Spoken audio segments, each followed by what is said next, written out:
Gusto mo bang mag-avail ng Showmaking Food Cart franchise? Ito po yung mga proseso.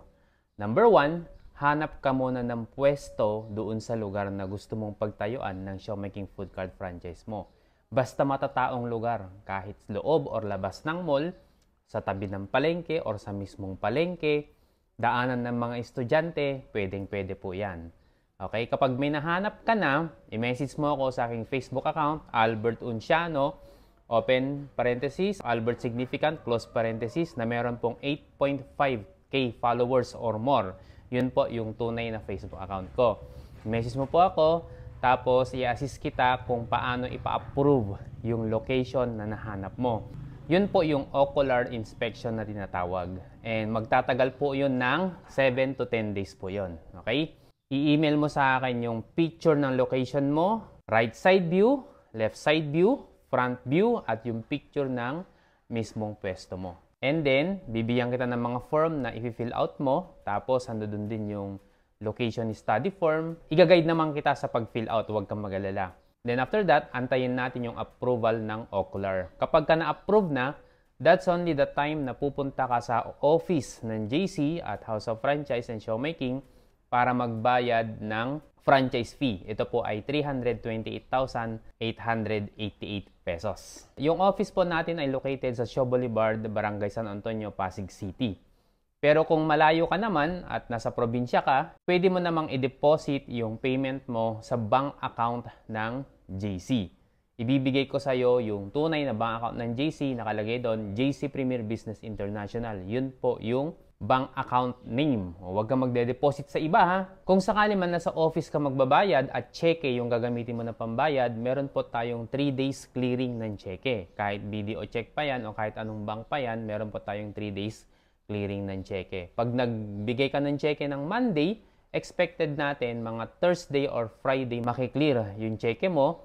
Then, that's only the time na pwede nang i-transact yung franchise account mo. If ever naman na cash yung gagamitin mo, same day matatransact po yung franchise account mo. Doon sa office, kakausapin ka ng ating Business Development Manager na si Sir Gary para sa mga prosesong mangyayari pa. Pero basically, ganito siya. Kapag ka nakapagbayad ka na or na-clear na yung payment mo or yung dineposit mo na payment, magkakaroon ka ng online account mo sa Showmaking. Yun po yung online and community franchise. Kasama na po yun. Meron kang makukuha ng mga JC products. Libre yun na makukuha mo. So, pwede mong ipamigay, pwede mong ibenta para maging pera din. At tuturuan naman kita kung ano yung gagawin mo sa mga JC products na yun. Para may babalik din na pera sa'yo kahit papano. Then regarding naman sa food cart fabrication, tumatagal po yan ng mga 45 to 60 days. Kapag may mga nakakausap ka na agent ng Showmaking daw, tapos sasabihin sa'yo 30 days na makukuha mo yung food cart mo, kasinungalingan po yon. Huwag kang maniniwala doon kasi never in the history ng Showmaking na nakapag-deliver within 30 days. Okay? So 45 to 60 days po yon. Kasi yung mga iba, sinasabi lang na mabilisan para magbayad ka na, pero later on may stress ka kasi nag-expect ka ng 30 days tapos umabot ng 60 days, di ba? So sinasabi ko na sa iyo ngayon, earliest is 45 days, up to 60 days po yon. Okay? Para hindi ka mag-expect at para hindi ka ma-stress. Diba? So, ang magiging challenge mo ngayon is yung pwesto na kinuha mo. Dahil, syempre, pag sasabihin mo dun sa may-ari ng pwesto, dahil rerentahan mo lang siya, sasabihin mo na kukunin mo na, baka singilin ka na niya. Diba? Mostly ganun eh. Sisingilin ka na niya sa renta mo, pero hindi mo pa naman i-operate yung food cart mo kasi nga after 45 to 60 days pa. So, mga 2 months pa yon. So, anong pwede mong gawin sa pwesto? Pwede mo siyang iparent din sa iba or pakinabangan mo. Let's say, kapag ka nakapagbayad ka na ng franchise fee at na-verify na yung payment mo, may mga JC products ka makukuha at magiging online and community franchise ka na rin ng Showmaking, pwede mong gamitin yung pwesto mo muna for the meantime para magbenta man ng mga frozen products ng Showmaking at saka JC products para hindi matenga yung inuupahan mo na pwesto, di ba? Optional lang naman yun kung gusto mo. Pero kung ayaw mo, okay lang din na hindi mo gawin. Okay? Then, habang inaantay yung fabrication ng food cart, before i-deliver sa'yo yung food cart mo, magkakaroon ka ng online na training kung paano mag-handle ng mga Showmaking products, paano i-store yung mga products, paano magluto. Dalawang option yon. Pwedeng online training via Zoom or pwedeng actual mismo dun sa commissary ng Siomai King. Okay? Kapag inabisuhan ka na yung food cart mo ay ready for delivery na, then pwede mo nang ipa-schedule yung grand opening mo. Okay? Siguro mga 1 week after ng delivery para syempre maayos mo pa yung pwesto mo, makapag-hire ka pa ng mga tao. Yung sa business permit ng barangay, municipal, DTI, BIR, ikaw po yung maglalakad nun. So habang inaantay mo yung delivery ng food cart mo, pwede mo na siyang simulang lakarin. So for example, nakapagbayad ka na ng franchise fee. Okay? So mag-aantay ka ng 45 to 60 days. That's the time na lakarin mo na rin yung mga business permit mo. Unang puntahan mo isang barangay ninyo, tapos DTI. Sa ngayon, sa mga municipalities, doon na lahat one-stop shop na So pwede mong i-check doon sa municipality ninyo or sa city hall ninyo kung paano yung proseso ng pag-open ng business. Okay? Kasama rin po yan yung sa BIR ha. Kasi required ka na magkaroon ng BIR registration name. Okay? Kailangan mo ring bumili ng at least minimum of 7 cubic feet na chest freezer. Kasi doon mo i-store yung mga Siomai King na ibebenta mo. 1 week before ng grand opening mo, mag-o-order ka ng mga stocks mo. Okay? Minimum of 15,000 pesos. Pero yung initial order kasi, naka-set na yon kung ilang Japanese, ilang Hong Kong siomai, ilang chicken siomai, at ilang Shanghai siomai.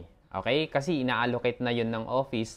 Tapos, kapag ka naubos mo na siya or malapit nang maubos, pwede ka nang umorder ng kahit ilan yung gusto mo. O for example, mas marami ang Japanese or mas marami ang Shanghai, kung ano yung mas mabili sa'yo. Okay? So, yung 15,000 na initial order, gaano ba katagal maubos yun? Sometimes 1 day lang, sometimes 2 days, sometimes 3 days.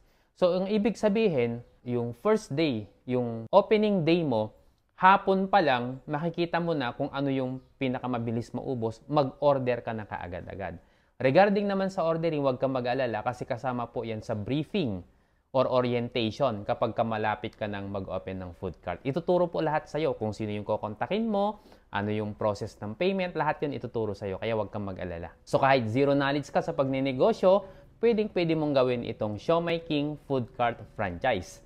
At hindi lang yon, pwede ka ring magdagdag ng ibebenta mo sa food cart franchise mo ng Siomai King na Siopaw the King. At hindi mo na kailangan magbayad ng franchise fee ng Siopaw the King na 328,888. Kasi kapag ikaw ay food cart franchise ng Siomai King, allowed kang magbenta ng Siopaw the King basta bibili ka lang ng warmer ng siopaw na 15,000 pesos lang as of today. Pwedeng mag-increase yan. Okay? Siguro mag-increase yan, mga few thousands lang naman ang idadagdag.